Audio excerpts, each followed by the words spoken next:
Mark Jacobs once said, "To me, clothing is a form of self-expression. There are hints of who you are and what you wear." Now, school uniforms has been here for a while now, but no one knows the exact origin of them. But according to the website COMM001, they stated in their article titled "The History of School Uniforms," they believe that the first recorded use of standardized dress in education may have been in England in the year 1222. Now, school uniforms had traditionally been a part of the private school system for a while now, but recently public schools have started mandating a school uniform policy for their school systems. Now, I believe that wearing school uniform doesn't completely take away students' rights to freedom of expression. Implementing a school uniform policy will help students learn the value of unity and discipline, and the implementation of this new policy will cause debate between parents, staff, and students on whether or not the new policy will benefit their education by promoting a safer environment for the students, or it will take away students' right to freedom of expression. The main things that I would like to highlight in this speech is how the implementation of a school uniform policy started, and how the school uniform policy violates students' right to freedom of expression, and how students can still maintain the freedom of expression even with a new school uniform policy in place. Now, going back to COMM001 articles titled "The History of School Uniform," they stated that there's some U.S. public schools in Maryland and Washington, D.C., which began implementing a voluntarily school uniform policy in 1987. Now, in that article, reports from New York Times claim that the uniform programs are voluntary, but they stated that almost all of the students wore a uniform. Now, when students see other students do something, they want to follow along because they can tend to fall under peer pressure of wanting to fit in. So they will oftentimes follow the trend,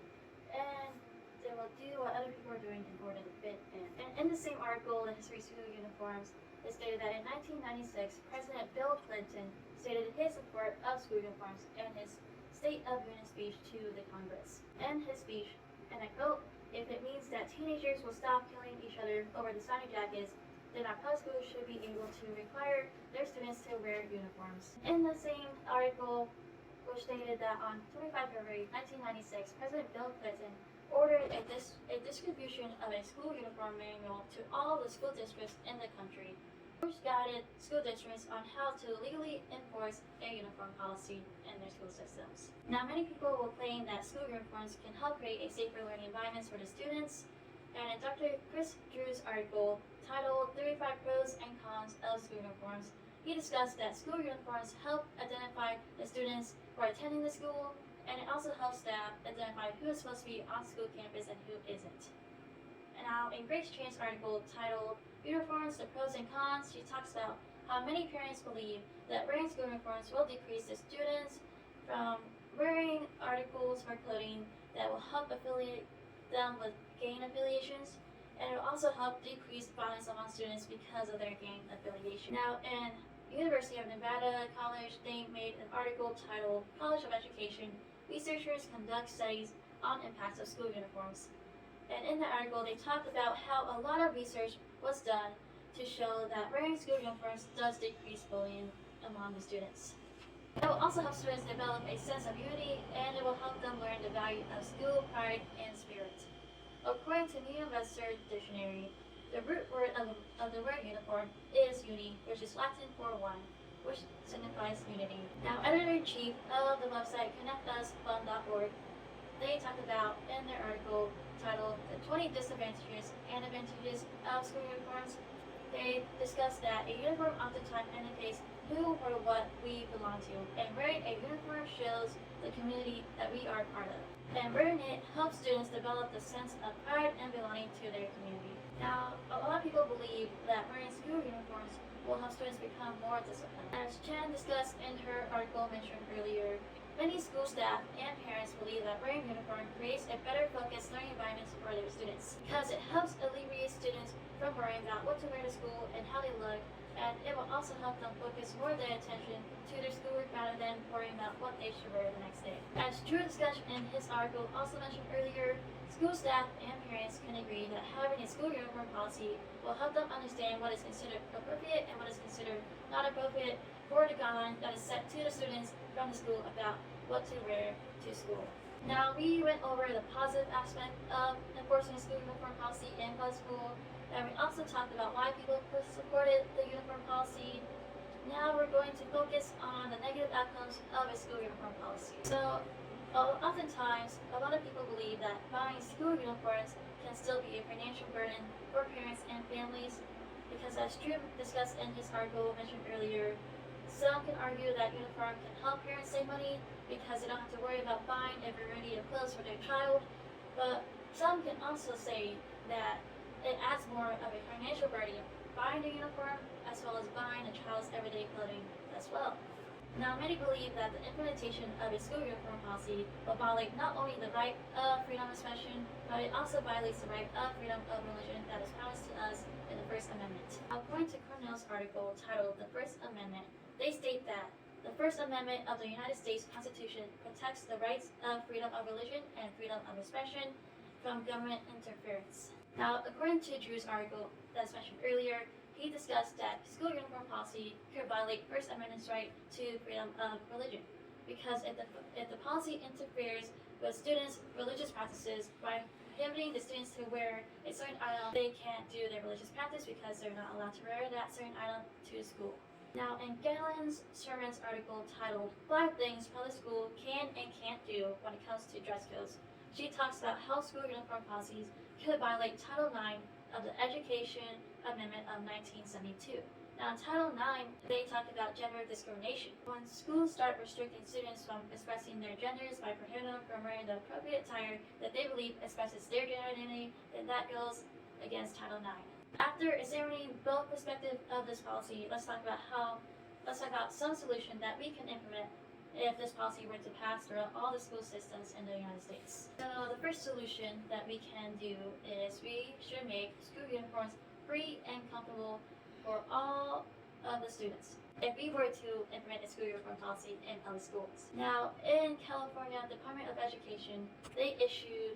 an advisory number titled 12-02, which is titled Fees, Deposit, and Other Charges. Now, in the section, Educational Code 49011 Alpha states, a pupil enrolled in a public school shall not be required to pay a pupil fee. In Educational Code 49010 Rabble 3, they define a pupil code as a purchase that a pupil is required to make to obtain materials, supplies, equipment, or uniform associated with an educational activity.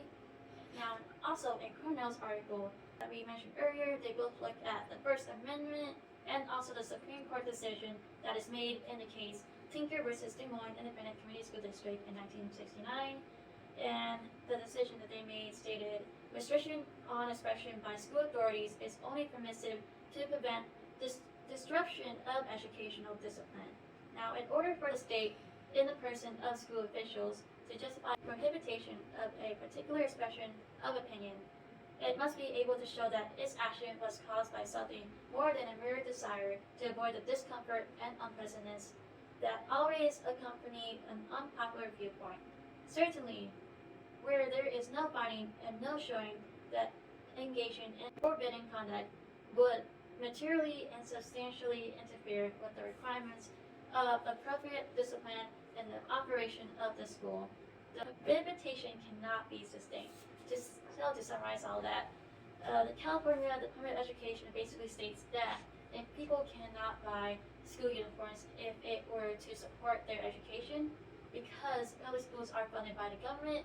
therefore, if a school is funded by the government, it should be able to be accessed freely for everyone. Now, a second solution that we could do is we can make a more strict dress code policy for public school that follows the same value as a school uniform policy, but it still gives students the right to freely dress in their attire appropriately. So in Naz Mordan's article titled School Redress Rules and Passage of Anti-Discriminatory State Policies, she discussed that enforcing a more strict dress code will help school enforce a zero-tolerance policy, which is implemented to help reduce discrimination against race and gender. Now, most school systems should already enforce a strict dress code and also a zero-tolerance policy to help decrease bullying among their students. Now, the Supreme Court never directly addressed school dress codes policy,